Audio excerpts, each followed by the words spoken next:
Investment in securities market are subjected to market risk. Read all related documents carefully before investing. The securities quoted are for illustration only and are not recommendatory. Registration granted by SEBI, membership of a SEBI recognized supervisory body, if any, and certification from NISM is no way guarantee performance of the intermediary or provide any assurance of returns. Hello friends, आज का अगर आप दिन देखोगे तो पूरे दिन market sideways ही था और शाम को जब यानी कि जस्ट बचे हुए पौना घंटे थे तब आप देखोगे तो ग्रीन कैंडल बनी 23,200 के यहाँ पे। उसके पहले बहुत ज़्यादा रेजिस्टेंस लिया मार्केट ने और फिर जाके टारगेट नहीं अचीव हुआ, थोड़ा ऊपर गया, अभी भी ये कंटिन्यूएशन में ही है। तो कल क्या हो सकता है इसका अगर हमें एनालिसिस देखना है तो देखना पड़ेगा कि ये जो फिलहाल मार्केट का स्ट्रक्चर बना हुआ है क्या ये सीरियसली कुछ बता रहा है या ओवरऑल कल भी हमें वैसे ही अप एंड डाउन का साइडवेज मूव का सामना करना पड़ेगा। तो इसके बारे में डिटेल में डिस्कशन करेंगे। सबसे पहले चैनल को सब्सक्राइब, बेल बटन को क्लिक करना मत भूलना। एट द सेम टाइम देखेंगे कि क्या टॉप न्यूज़ है आज की। India's 7.7% GDP growth driven by structural reforms, तो ये पीयूष गोयल जी बोल रहे हैं।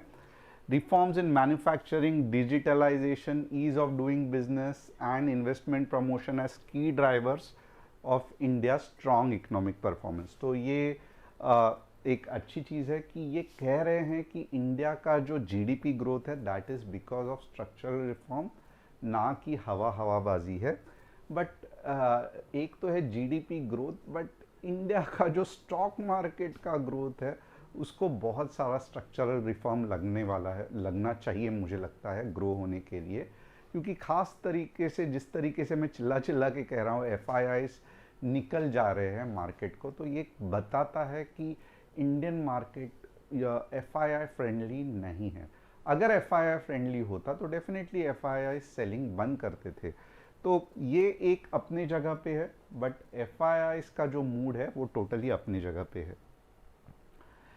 India's bank rise on RBI forex swap window. Banking stocks gained after RBI introduced a forex swap facility for lenders overseas borrowing, helping improve dollar liquidity and reduce funding costs. The move is expected to ease pressure on bank raising funds abroad and support stability in the forex market. तो ये भी एक अच्छी चीज़ है कि forex swap facility जो है means hedge करने के लिए फॉर ओवरसीज बोरोविंग ये कर रहे हैं। इससे क्या होता है कि भले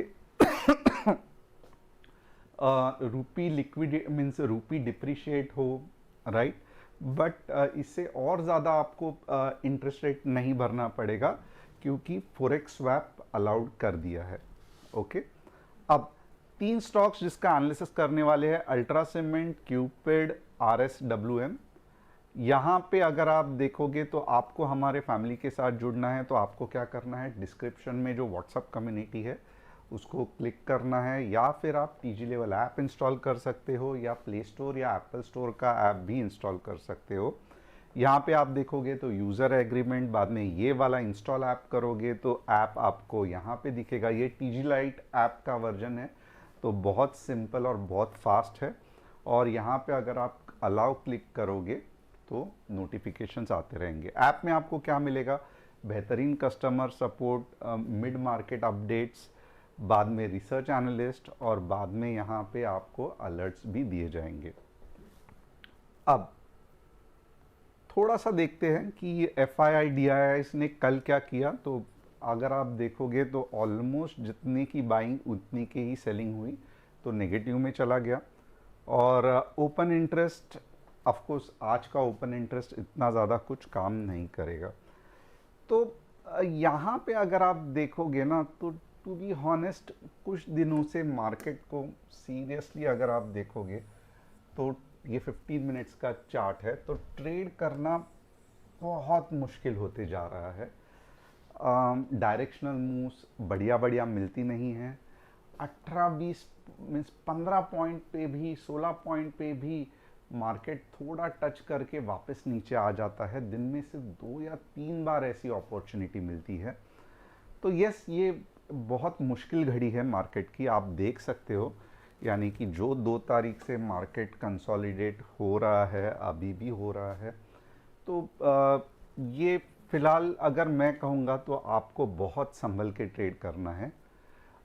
डेली चार्ट, और ये मैं ही नहीं, किधर भी आप देखोगे तो आपको यही फ्रस्ट्रेशन दिखाई देगा। तो ऐसा नहीं है कि मीन्स बाकी सब लोग बहुत ज़्यादा कमा रहे हैं और ये चैनल पे टारगेट हिट ही नहीं हुआ, ऐसा कुछ भी नहीं है। ओवरऑल अगर आप मार्केट का ये स्ट्रक्चर देखोगे ना, तो आपको भी समझ में आएगा कि अ, यहाँ पे हो क्या गया है कि वेव आई, कंसोलिडेशन हुआ। ये जो वेव है, ऐसा लग रहा है, कल का दिन बहुत इम्पोर्टेंट है इसके लिए, कि ऐसा लग रहा है कि यहाँ पे अभी भी कुछ बायर्स है जो टूटने का नाम नहीं ले रहे हैं, और यही बायर्स के कारण एक फ्री फ्लो मार्केट डाउनसाइड नहीं आ रहा है। तो डेफिनेटली बायर्स बचे हुए हैं, और ये कैसे मुझे पता चला, तो आज के मार्केट से पता चला। और इसके लिए ये बहुत ट्रिकी मार्केट है। बायर्स ना ही पूरी तरीके से पावरफुल है, बेयर्स जो कि पूरा जोर लगा के नीचे डालना चाहिए था, नहीं कर पा रहे हैं। तो अब लगता है कि बायर्स जो है वो 23,500 तक लेके जाएंगे, क्योंकि 23,500 पे ही पावरफुल सेलर्स बैठे हुए हैं। तो इसका फिर हम लोग 15 मिनट्स में एनालिसिस कैसे करें? तो 15 मिनट्स में एनालिसिस एक प्रकार से सिंपल हो जाता है जब हमें पता चलता है कि 23,480 पे पावरफुल सेलर्स बैठे हुए हैं। तो मैं क्या करूँगा, मैं बहुत बहुत सिंपल चीज़ करूँगा यहाँ पे। रिस्क नहीं लूँगा। 23,320 के बाद मेरा पहला टारगेट होगा 23,400, और मेरा दूसरा टारगेट होगा 23,480। 15 मिनट्स ग्रीन कैंडल क्लोजिंग। और नीचे के लिए क्या होगा, तो नीचे के लिए भी मैं इग्नोर नहीं कर सकता, क्योंकि मुझे नहीं पता कि मार्केट मीन्स कंसोलिडेशन से निकल गया है कि नहीं। ऐसा हो सकता है कि यहाँ पे ऊपर जाए, वापस नीचे आ जाए। तो आपको आपका व्यू बहुत क्लियर रखना चाहिए कि मार्केट साइडवेज है, और साइडवेज में कौन सी भी मूव आ सकती है, आपको उसके लिए रेडी रहना पड़ेगा। तो नीचे का जो मूव अगर मैं देखूंगा ना, तो मेरे लिए तो बहुत क्लियर रहेगा। मैं सिर्फ 23,165 के नीचे ही ट्रेड लूंगा, और यहाँ पे मेरा जो टारगेट रहेगा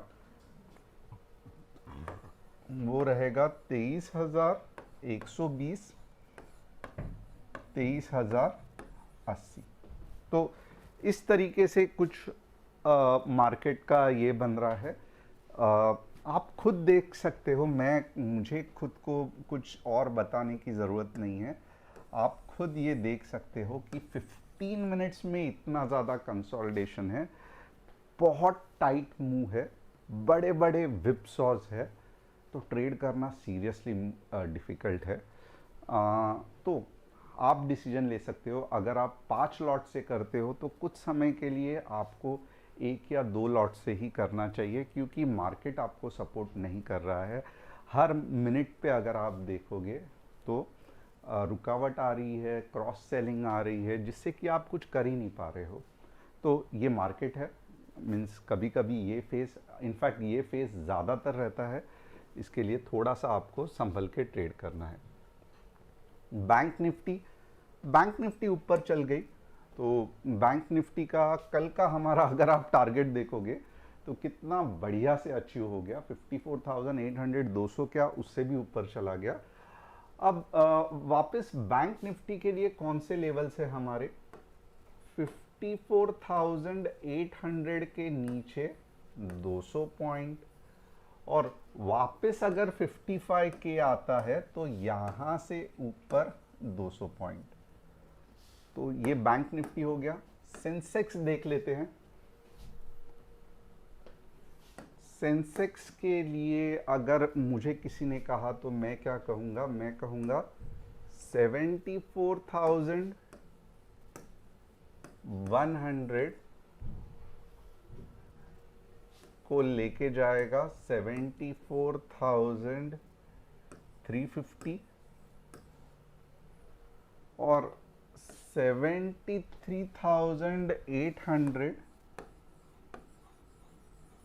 को लेके जाएगा